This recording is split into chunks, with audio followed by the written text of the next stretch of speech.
जय यीशु सभी मेरे प्रिय भाई बहनों को। मैं प्रभु में आपका भाई हरीश पवार। इस चैनल पर आपका स्वागत है।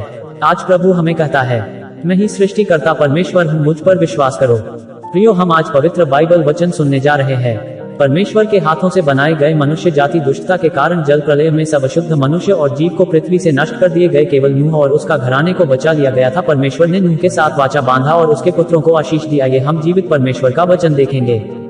मेरे प्रिय भाई बहनों, आज के साइंटिस्ट वैज्ञानिक लोगों का मानना है कि यह सृष्टि अपने आप निर्माण हुई है, परंतु दोस्तों मैं ये बताना चाहता हूँ, इतनी सुंदर यह सृष्टि है और इस सृष्टि में परमेश्वर ने हमें अपने स्वरूप में बनाया है। ये सृष्टि अपने आप नहीं बनी, यह हमें मालूम पड़ता है। परमेश्वर का काम मनुष्य के विचार से परे है। इसीलिए मेरे प्रिय भाई बहनों, उस सृष्टिकर्ता परमेश्वर को इस वचन के जरिए से समझते और जानते हैं। आइए शुरू करते हैं। ये वचन पवित्र बाइबल में से उत्पत्ति 9 अध्याय उसके 1 वचन से लेकर 29 वचन तक सुनेंगे। प्रभु आपको आशीष दे। ये पवित्र बाइबल हिंदी वचन। फिर परमेश्वर ने नूह और उसके पुत्रों को आशीष दी और उनसे कहा कि फूलो फलो और बढ़ो और पृथ्वी में भर जाओ, और तुम्हारा डर और भय पृथ्वी के सब पशुओं और आकाश के सब पक्षियों और भूमि पर के सब रेंगने वाले जंतुओं और समुद्र की सब मछलियों पर बना रहेगा। वे सब तुम्हारे वश में कर दिए जाते हैं। सब चलने वाले जंतु तुम्हारा आहार होंगे। जैसा तुमको हरे हरे छोटे पेड़ दिए थे, वैसा ही अब सब कुछ देता हूँ।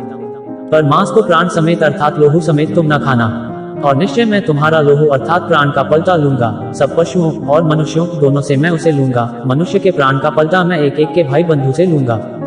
जो कोई मनुष्य का लोहू बहाएगा, उसका लोहू मनुष्य ही से बहाया जाएगा, क्योंकि परमेश्वर ने मनुष्य को अपने ही स्वरूप के अनुसार बनाया है। और तुम तो फूलो फलो और बढ़ो और पृथ्वी में बहुत बच्चे जन्मा के उसमें भर जाओ। फिर परमेश्वर ने नूह और उसके पुत्रों से कहा, सुनो, मैं तुम्हारे साथ और तुम्हारे पश्चात जो तुम्हारा वंश होगा उसके साथ भी वाचा बांधता हूँ, और सब जीवित प्राणियों से भी जो तुम्हारे संग है, क्या पक्षी, क्या घरेलू पशु, क्या पृथ्वी के सब बनेले पशु, पृथ्वी के जितने जीव जंतु जहाज से निकले हैं, सबके साथ भी मेरी यह वाचा बंधती है। और मैं तुम्हारे साथ अपनी इस वाचा को पूरा करूंगा कि सब प्राणी फिर जल प्रलय से नाश न होंगे, और पृथ्वी के नाश करने के लिए फिर जल प्रलय न होगा। फिर परमेश्वर ने कहा, जो वाचा मैं तुम्हारे साथ और जितने जीवित प्राणी तुम्हारे संग हैं उन सब के साथ भी युग युग की पीढ़ियों के लिए बांधता हूँ, उसका ये चिन्ह है कि मैंने बादल में अपना धनुष रखा है। वह मेरे और पृथ्वी के बीच में वाचा का चिन्ह होगा।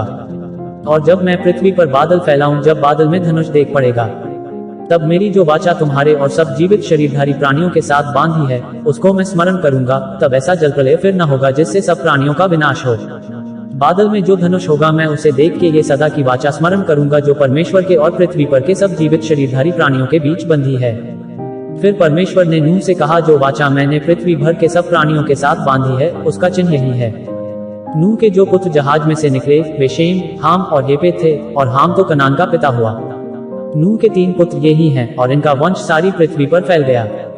और नूह किसानी करने लगा, और उसने दाख की बारी लगाई, और वह दाख मधु पीकर मतवाला हुआ और अपने तंबू के भीतर नंगा हो गया। तब कनान के पिता हाम ने अपने पिता को नंगा देखा और बाहर आकर अपने दोनों भाइयों को बतला दिया।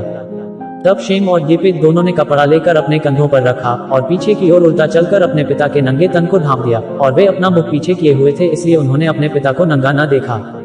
जब नूह का नशा उतर गया, तब उसने जान लिया कि उसके छोटे पुत्र ने उससे क्या किया है। इसलिए उसने कहा, कनान शापित हो, वह अपने भाई बंधुओं के दासों का दास हो। फिर उसने कहा, शेम का परमेश्वर यहोवा धन्य है, और कनान शेम का दास हो गए। परमेश्वर येपेत के वंश को फैलाए, और वह शेम के तंबुओं में बसे, और कनान उसका दास हो गए। जल प्रलय के पश्चात नूह 350 वर्ष जीवित रहा, और नूह की कुल अवस्था 950 वर्ष की हुई। तत्पश्चात वह मर गया।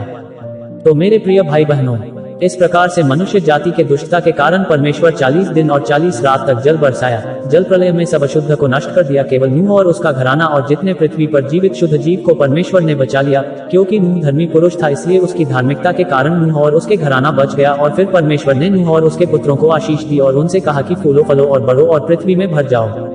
प्रियो, दुनिया के लोग भ्रमित ना करें, इसलिए इस सृष्टिकर्ता परमेश्वर इस संसार के लोगों के लिए पवित्र बाइबल लिखवाया है। प्रभु आपको आशीष दे। आमीन। मेरे प्रिय, ऐसे ही वचन सुनने के लिए इस चैनल को सब्सक्राइब करो, और सब भाई बहनों, सभी परिवार और दोस्तों में ये प्रभु का वचन जरूर शेयर करो। और उत्पत्ति का 10वां अध्याय सुनने के लिए वीडियो के स्क्रीन पर दिए गए वीडियो पर क्लिक करो। आज प्रभु हमें कहता है, मैं ही सृष्टिकर्ता परमेश्वर हूँ, मुझ पर विश्वास करो। इस वचन के द्वारा प्रभु आपको आशीष दे। जय यीशु सभी मेरे प्रिय भाई बहनों को।